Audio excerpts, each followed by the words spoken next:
우리의 인생길에는 평탄한 길을 갈 때도 있습니다. 때로는 적당한 내리막길을 갈 때도 있죠. 적당한 내리막길은 가는 것이 얼마나 쉽겠어요? 그저 내가 조금만 힘을 줘도 잘 내려갈 수 있지 않습니까? 그러나 우리의 삶에 늘 평탄한 길, 또한 적당한 내리막길만 있는 것이 절대로 아니죠. 때로는 우리의 발걸음이 함정 같은 곳에 빠져 한 걸음을 내딛기가 너무나도 힘들 때도 있습니다. 이렇게 노래하고 있습니다. 내 영혼이 진토에 붙어 싸우니 주의 말씀대로 나를 살아나게 하소서. 바로 내가 정말 함정에 빠진 것처럼 한 걸음을 떼기도 너무나도 힘든 그러한 길을 가고 있는 인생의 노래이죠. 내 발이 지금 빠졌습니다. 내가 진흙탕 속에 빠졌습니다. 주의 말씀대로 나를 살아나게 하여 주셔야 합니다.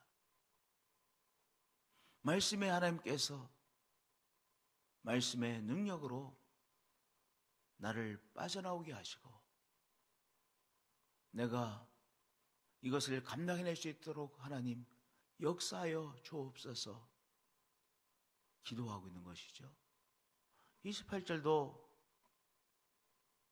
같은 노래입니다. 나의 영혼이 눌림으로 말미암아 녹사오니 얼마나 힘들면 그의 영혼이 눌림으로 말미암아 정말 녹는 것 같이 그렇게 어렵게 힘들게 느꼈겠습니까? 나의 영혼이 눌림으로 말미암아 녹사오니 주의 말씀대로 나를 세우소서. 기도하고 있는 믿음의 사람을 보게 되어집니다. 우리 창세기 1장에 보면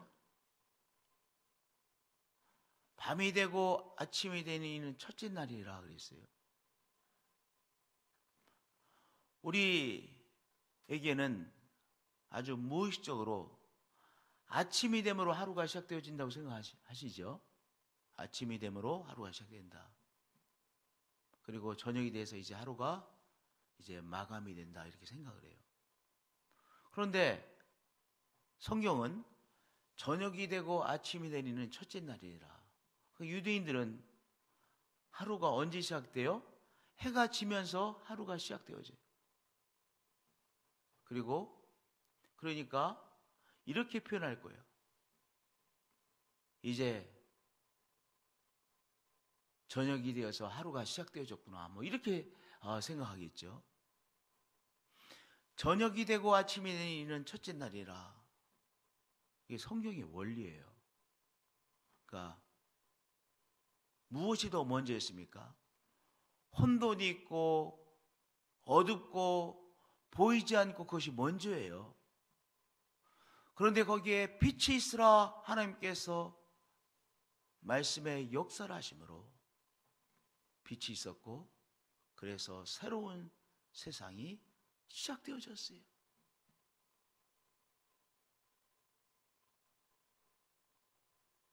그것을 신학적으로는 엑스 니힐로라고 말하는데요. 영어로는 out of nothing, 무로부터. 여기 나의 영혼이 눌림으로 말미암아 녹사오니 정말 나의 삶이 갈아서 없어지는 것 같은 그런 어려운 상황을 말하는 거예요. 그런데 주님께서 역사해 주시면 뭐가 되어지는 거예요? 다시 살아나는 것이죠.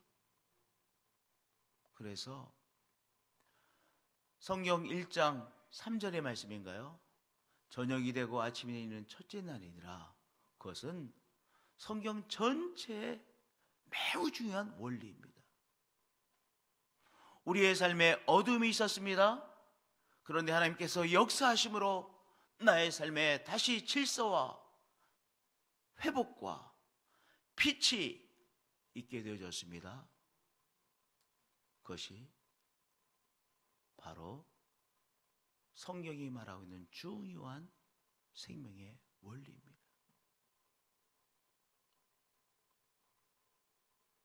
나의 영혼이 눌림으로 말미암아 녹사오니 주의 말씀대로 나를 세우소서. 우리 성도님들, 때때로 정말 죽음을 통과하는 것 같은, 또는 캄캄한 동굴을 통과하는 것 같은 그러한 상황을 접하곤 합니다. 그런데 주의 말씀의 역사가 일어나므로 바로 길이 열리고 나의 삶에 다시 질서가 회복되어지고 생명을 누리는 귀한 역사가 일어나는 것이죠. 모든 인생이 다 그래요. 어머니 태 속에서의 그 어두운 시간이 없는 인생이 있겠습니까? 아니, 어머니의 태 속에 있는 그 어둠의 시간이 없었던 인생이 아무도 없어요.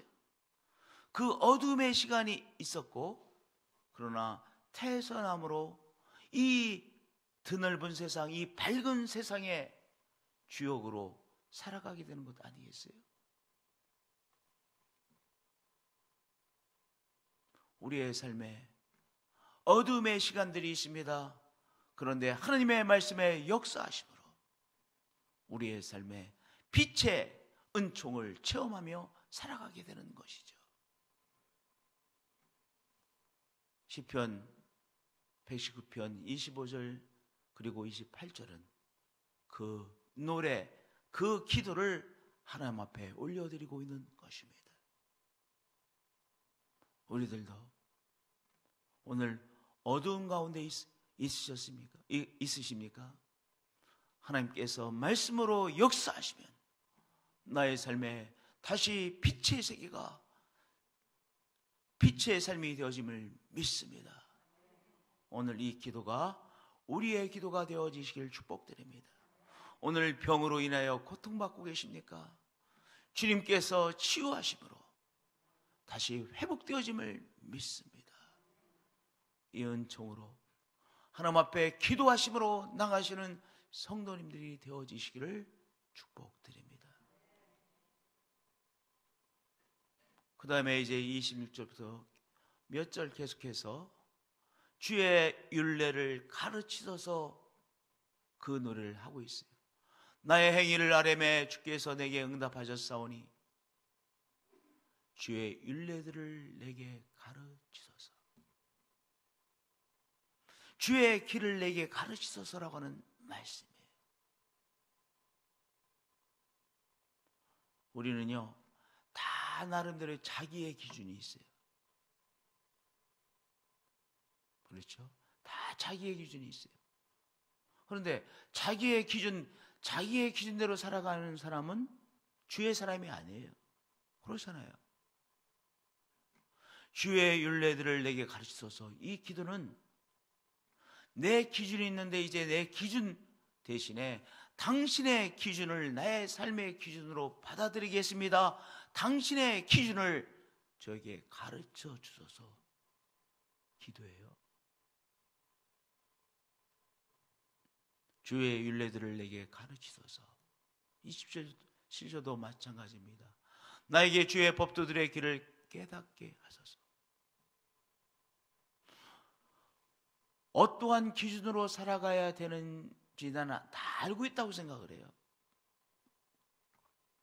그러나 그렇지 못한 우리 인생이죠. 나에게 주의 법도들의 길을, 주의 길을 깨닫게 하소서. 오늘 우리들의 기도이죠.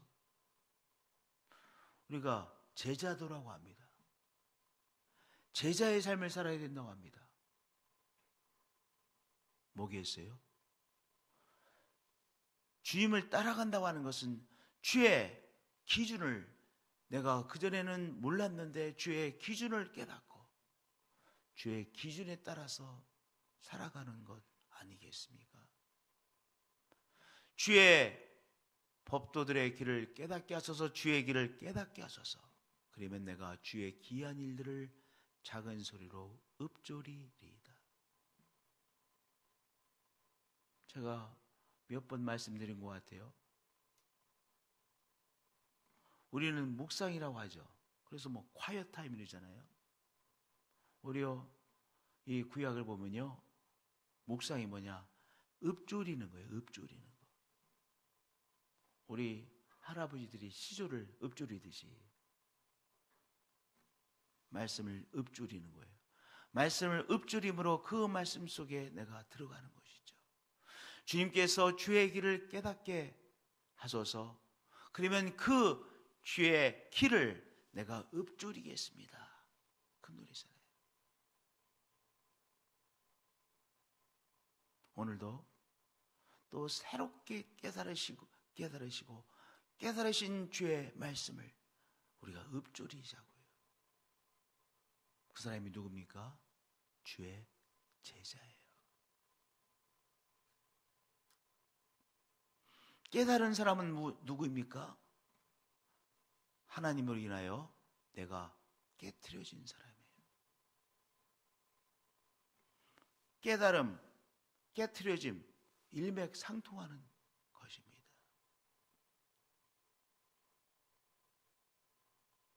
그렇죠?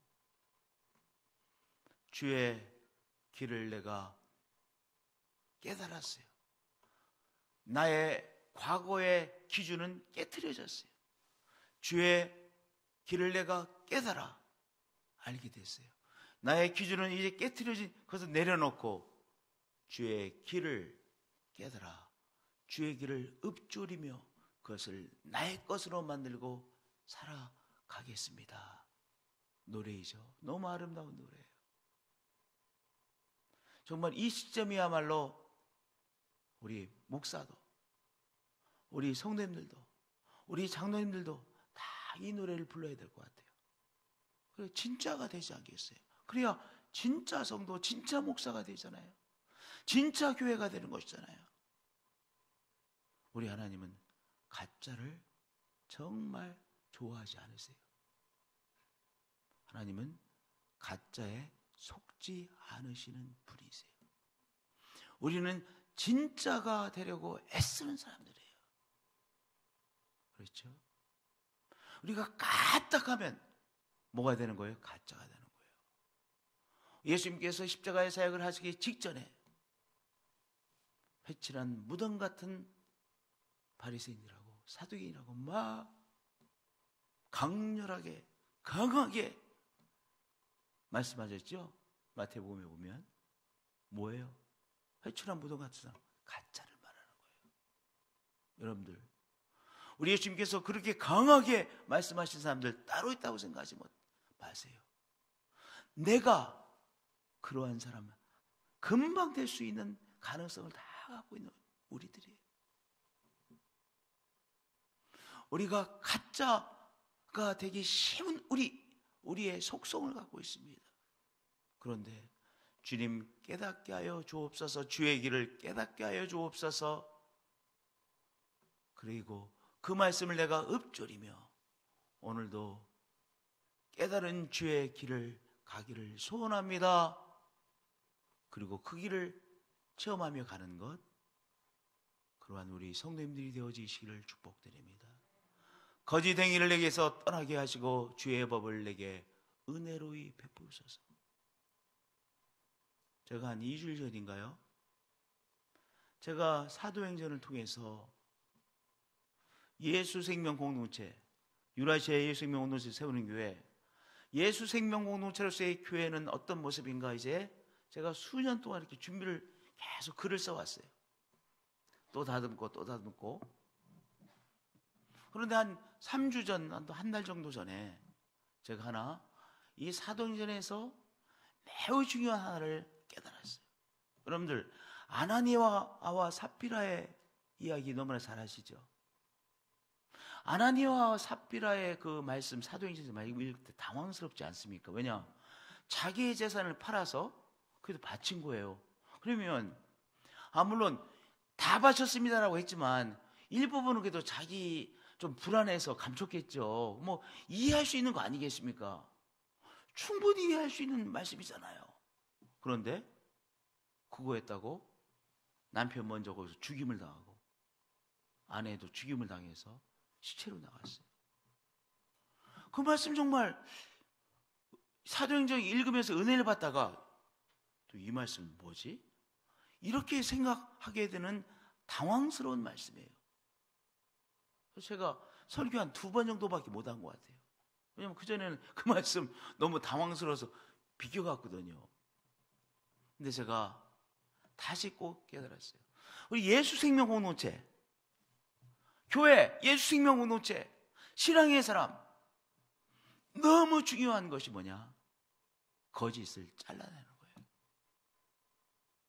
여러분들, 하나님은 거짓을 너무 싫어하세요. 하나님은 거짓을 너무 싫어하세요. 교회가 거짓을 받아들이면 교회가 깨져버리는 거예요. 교회가 엉망진창이 되어버리는 거예요. 우리가 예수 생명 공동체에서의 교회가 되기 위해서 무엇을 우리가 자꾸 끊어내려고 애를 써야 돼요? 거짓이에요. 아나니아와 삽비라가 정말 다른 사람을 흉내내기도 어려운 것을 바쳤지만 무엇에서요? 거짓. 거짓 때문에 초대교회에서 이 교회, 초대교회는 정말 예수 생명 공동체가 되어야 되기 때문에 성령께서 그의 생명을 가져가신 거예요. 그래서 제가 예수 생명 공동체로서의 교회에서 거짓은 우리가 쳐내야 되는구나. 그것을 깨달았어요. 깨달은 것이 아니라 굉장히 중요한 요소구나. 여기 보세요. 거짓 행위를 내게서 떠나게 하시고 주의 법을 내게 은혜로이 베푸소서.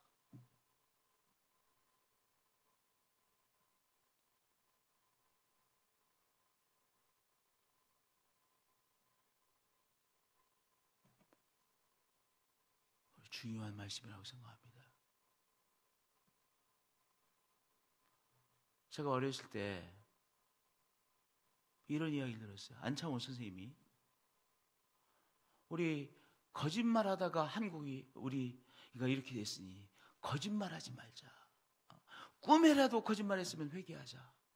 그런 이야기를 하셨고 거짓을 물리치자고 하는 것을 아주 강조해서 말씀하셨다는 이야기를 들었어요. 그런가 보다 했어요. 그런데 요새 다시 생각이 나요. 안창호 선생님이 말씀하셨다는 것. 그분이 피를 토하듯이 그렇게 말씀하신 거 아니겠어요? 이 나라가 거짓말하다가 우리가 일제에게 당하고 일제의 이 통치 속에 살아가는구나. 우리가 이 거짓을 꺼내내 있구나. 저는 선각자이신 그 안창호 선생님이 그렇게 정말 가슴 아프게 말했다고 생각을 해요. 하나님의 저는 원리라고 생각합니다. 거짓 행위를 내게서 떠나게 하시고 주의 법을 내게 은혜로이 베푸소서. 우리가 교회 개혁 이야기를 많이 해요. 우리 목사부터 거짓이 있으면 안 된다고 하는 것을 자꾸 그 사실을 붙잡고 거짓을 정말 하나님이 거짓을 보실 때 놀라시는 것처럼 우리가 놀라는 비슷한 것이라도 되어지면 저절로 교회 개혁되는 거예요. 거짓 행위를 내게서 떠나게 하시고 주의 법을 내게 은혜로이 베푸소서. 내가 성실한 길을 택하고 주의 규례를 내 앞에 두었나이다. 마지막 절 보겠습니다. 32절 정말 은혜로운 말씀이에요. 주께서 내 마음을 넓히시면 내가 주의 계명들의 길로 달려가나이다.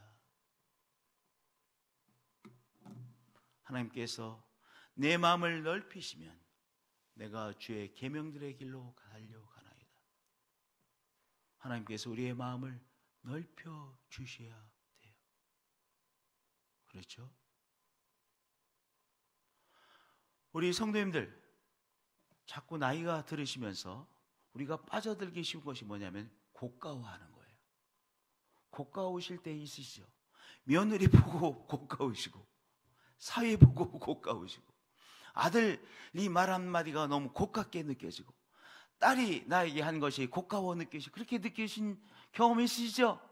없으신 분 손 들어보세요. 다 있으시죠? 네. 왜 없으시겠어요? 보세요. 주께서 내 마음을 넓히시면 주께서 우리의 마음을 넓혀 주셔야 돼요. 주께서 우리의 마음을 넓히시면 내가 주의 계명들의 길로 달려가나이다. 정말 귀한 말씀이죠. 성령이며 내 마음을 넓혀 주옵소서. 내가 주의 계명들의 길로, 주의 길로 달려가겠습니다.